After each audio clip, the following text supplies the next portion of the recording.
Hey guys, it's Robbie. Let's cut to the chase. So, if you're a fan of heavy music, you might have noticed that on September 30th of this year, Slipknot released their 7th album, The End So Far. Being someone who follows heavy music and is a reasonably big fan of Slipknot, I definitely noticed it. I listened to it, and I have thoughts on it. I decided to do something I haven't yet done on this channel and do a bit of a track-by-track analysis of the album, say what I like about each song, and my thoughts on the album as a whole. Before I do begin, though, I should probably discuss my own history with Slipknot. So my music taste began somewhat resembling what it is now around 2016, and that's when I would say I first got into Slipknot. At the time, they had 5 albums out: 1999's Self-Titled, 2001's Iowa, 2004's Volume 3 The Subliminal Verses,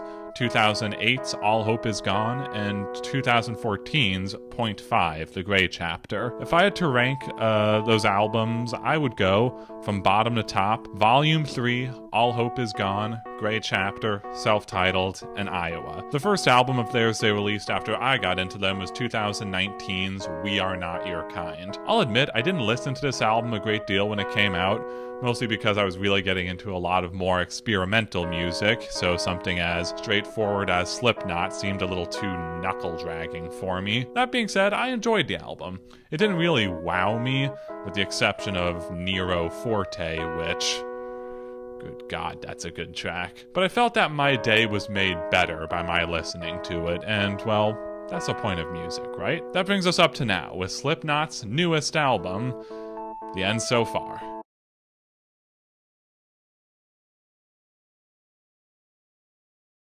The album starts off with the song Adderall. Opening tracks of an album don't necessarily have to stand out by themselves. Obviously, if it does, that's a bonus, but, you know, all they're supposed to do is really just get your attention and prepare you for what's ahead. But this song does that and is also pretty nice to listen to just by itself. It has piano, gentle singing from Corey, what sounds like clean guitar, and it's overall a pretty chill track.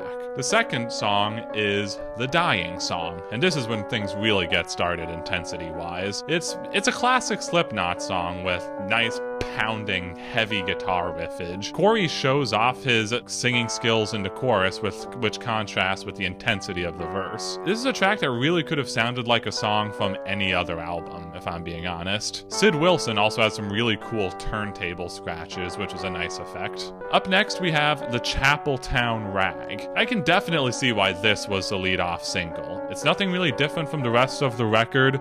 It's just what you expect from Slipknot, and that's what they wanted to do, and it's a good thing they did, because this song is freaking awesome. It starts off with a sort of gentle, almost drill and bass sounding programmed drums. Later on, human drumming kicks in, and there's some insane blast beats from Weinberg. The apple clearly did not fall far from the tree as far as the Weinberg family drumming. Sid Wilson once again has cool turntable scratches, and there's a really sweet breakdown towards the end. Yen, the next track, starts off really quietly with gentle keyboard effects and soft singing from Corey. V-Man has a really nice low bass line.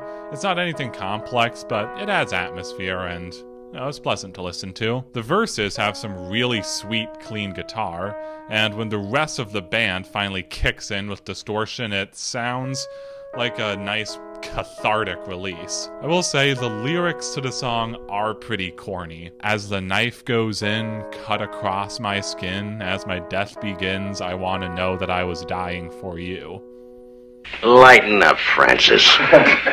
The next track, Hive Mind, has some insane riffage from Mick and Jim, both as far as grooves go and with the tremolo-picked leads. There's an absolutely suffocating drum sound. Not just Jay, but Clown and Tortilla Man really brought their all on this track. This is another Slipknot song that doesn't want to make you do anything other than just bang your head. It's also another song that has a nice, intense, soft contrast in terms of Corey singing into verse and chorus. The songs up to this point, I feel like they just set aside about 10 seconds where they just let Sid do whatever he wants turntable scratching wise, so he feels like he's contributing. I know it's not a lot, but you know, it adds to the track. That's all you can really ask for. Up next is Warranty. Again, it has some nice riffage, nice percussion during the chorus. It's not a bad track by any means, but I will say it's the first song on the album that I would say I didn't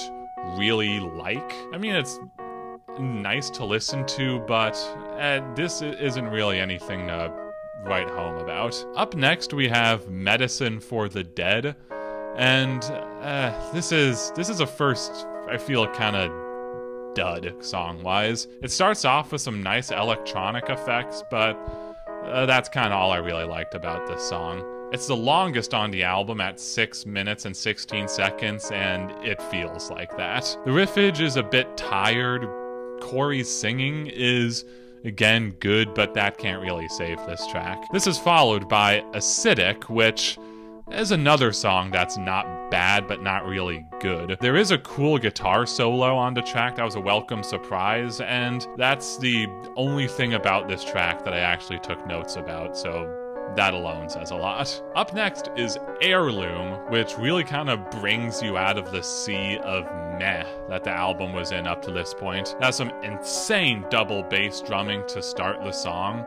Sid's turntable scratching and Jim and Mick's fast riffing really get your attention after that. There's 2 guitar solos here, which, again, I was not expecting. It's not much different from the status quo, but I can't complain, it's a good song. H377 is the next track on the album. Corey's spitting some really fast vocals during the verses. He definitely came up to bat for this song. The drums are also a standout feature on this track. There's pounding percussion during the chorus, and Jay definitely drank a lot of coffee before this song. Desaad has a really ominous intro with reverb and effects-heavy guitar with sparse drumming. V-Man plays a sick bass line in the intro as well, and that really adds to it. The verse riff is pretty simple, but pretty nice, and really that's what songwriting is about. Craig Jones has a big role on this song, by which I mean he has more than one sample to play. The highlight of this track is a call-and-response guitar solo section. Slipknot have never really been a really solo-heavy band, but the solos on this album are